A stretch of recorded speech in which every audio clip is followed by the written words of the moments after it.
Si Jesus Nazareno po, ang ating Mesiyas, pumasok sa ating panahon upang ialay ang kaniyang buhay sa krus.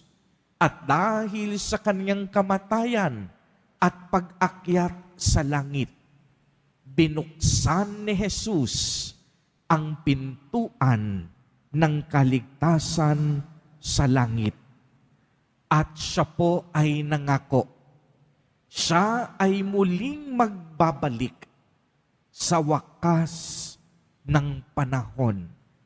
Sa itinakdang panahon, makikita nating muli si Jesus Nazareno, dala-dala ang ating pinakaaasam na gantimpala, ang kaligtasan at buhay na walang hanggan